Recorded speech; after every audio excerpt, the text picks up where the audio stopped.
कल वाराणसी कोर्ट ने एक बड़ा फैसला तो दे दिया है कि श्रृंगार गौरी मंदिर में पूजा याचना करने की याचिका है, उसमें गुण है, उसको सुना जाना चाहिए। मुस्लिम पक्ष की याचिका को खारिज कर दिया।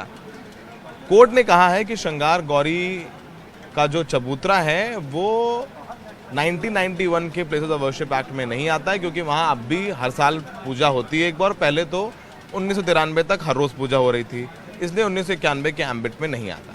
लेकिन इस केस के फैसले का जो मुख्य मुकदमा है, जो ज्ञानवापी मस्जिद में मंदिर होने की बात कही गई, वजू खाने में शिवलिंग होने की बात कही गई, उस पर कैसे प्रभाव पड़ेगा और ये पूरा केस आगे किस तरीके से चलेगा, इस पर बात करने के लिए हमारे साथ सुधीर त्रिपाठी जी हैं। सुधीर त्रिपाठी जो 5 महिलाएं हैं श्रृंगार गौरी में जिन्होंने याचिका दायर की थी, उनके वकील हैं। सारी बहस उन्होंने कोर्ट में की है। सुधीर जी, अभी आगे मुकदमा कैसे चलेगा, किन बातों पर आप, जब 22 तारीख को सुनवाई होगी तो क्या एप्लीकेशंस आप लोग मूव करेंगे और आप कैसे चाहते हैं कि इस पूरे केस की सुनवाई हो? क्योंकि श्रृंगार गौरी के बारे में मामले में जजमेंट है, बहुत प्रिसाइज जजमेंट है, और श्रृंगार गौरी का जो चबूतरा है वो शायद जो ज्ञानवापी मस्जिद की दीवार है उससे बाहर है, जो हमने देखा है। जो ज्ञानवापी दीवार से बाहर चौतरा कह रहे हैं, चौतरा नहीं चौकट है। और श्रृंगार गौरी के अभी तक चौकट की पूजन होती थी, गर्भगृह उसका अंदर है, ब्रैकेटिंग अंदर करके रोक दिया गया। जब ब्रैकेटिंग अंदर रुक गया तब तो मुकदमा दाखिल करने की आवश्यकता पड़ी। अब मुकदमा की कार्रवाई जो है 22 तारीख को, 22 सितंबर 2022 को डेट लगा है। उसमें सबसे पहले न्यायालय में जितने लोग पार्टी बनने की प्रार्थना पत्र दिए हैं 110 में, उस पर मेरी आपत्ति रहेगी, क्योंकि अधिक पार्टी बन जाने के बाद इसको लोग मुकदमे को चलने नहीं देंगे, बल्कि राजनीतिक रूप लेने लगेंगे, जिससे दिक्कत हो जाएगा। मुकदमे की कार्रवाई होनी चाहिए, तो उस पर मेरी आपत्ति रहेगी, उसको खारिज कराया जाएगा। उसके बाद हमारा पहले से प्रार्थना पत्र कमीशन के बाद विचाराधीन पड़ा हुआ है, उस पर मैं बल दूंगा।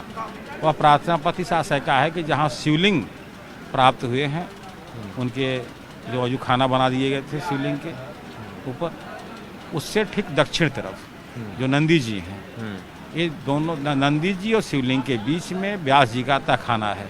उसमें ईंट पत्थर मलबा कुछ मूर्ति के टुकड़े फुकड़े भरे हुए हैं, उसको हटा करके और उसकी तहखाने की उत्तरी दीवार जो ईंट से सरिया करके शिवलिंग को ढका गया है, उसको हटाकर, और शिवलिंग के पूर्वी तरफ एक दीवार है, जिस दीवार में दरवाज़ा है उसको ईंट पत्थर से बंद कर दिया गया, उसको खोलकर, और ब्रैकेटिंग के पश्चिम तरफ दीवार है जो श्रृंगार गौरी की चौकट के पास है, उसके दरवाजे को बंद कर दिया गया, उसको खोलकर कमीशन की कार्रवाई कराई जाए और उसकी रिपोर्ट न्यायालय में आवे।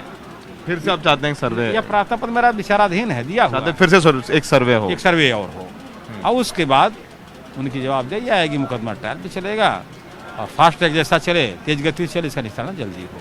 अच्छा, आपसे कल जब बात हुई तो आप कह रहे थे कि कार्बन डेटिंग भी कराई जाए, जो वजू खाने में शिवलिंग की बात आप कर रहे हैं, मुस्लिम पक्षों से फवारा कहता है, कार्बन डेटिंग कराने की भी आप लोग क्या एप्लीकेशन लगाएंगे, प्रार्थना पत्र लगाएंगे? निश्चित लगाएंगे, इसके बाद कार्बन डेटिंग के ही लगाएंगे।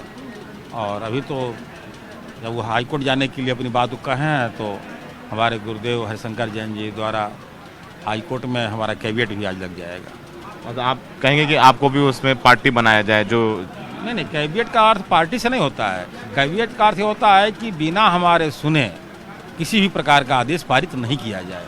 आप तो हाई कोर्ट में कैविएट लग जाएगा, चूँकि ये आदेश के खिलाफ जाएंगे हाई कोर्ट, तो हाई कोर्ट कोई ऐसा आदेश न कर दे बिना हमको सुने, इसलिए कैविएट लगा देंगे। और इनका वहाँ पर भी मेंटेन नहीं होगा, वहाँ एडमिट ही नहीं होगा, क्योंकि इन्होंने जितने दलीलें दी हैं निराधार दलील है।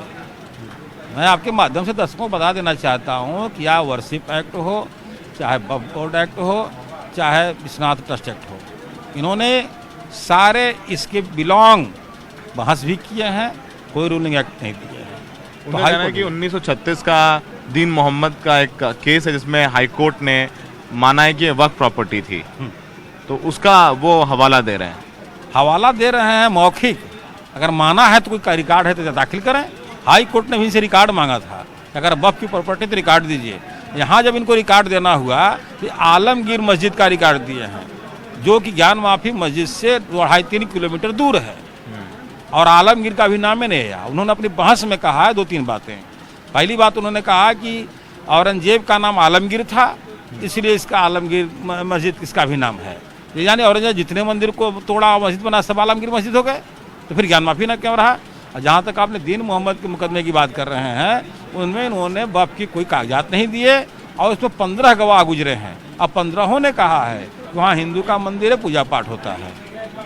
उसका हमने दौरान बहस हवाला दिया गया है।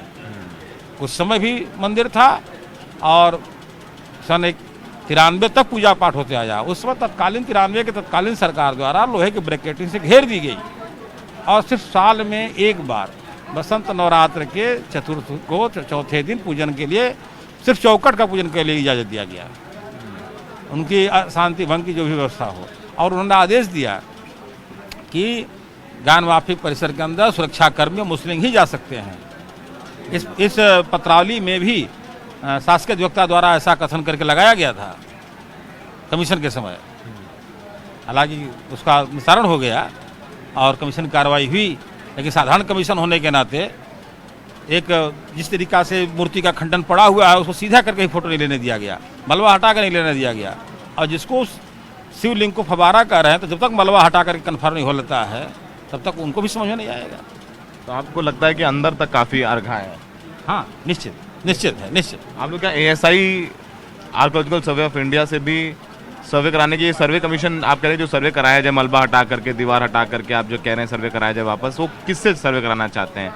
क्योंकि जो कोर्ट कमीशन जो इसने किया सर्वे वो एक्सपर्ट नहीं था, वो वकील थे सब लोग, विशाल चाहे वो अजय जी हों, सब वकील थे, एक्सपर्ट नहीं थे इन सब, पूरा उनको वो पुरातात्विक ट्रेनिंग नहीं थी। तो ये आप कैसा कमीशन चाहते हैं जो सर्वे करे? अभी तो मैं चाह रहा हूँ कि वकील कमीशन द्वारा ही सर्वे हो, बाद में हम जो है कार्बन डेटिंग द्वारा सर्वे और तात्विक विभाग द्वारा भी सर्वे चाहेंगे। अच्छा, अगर इससे स्पष्ट नहीं होता है तो उससे भी स्पष्ट होना चाहिए।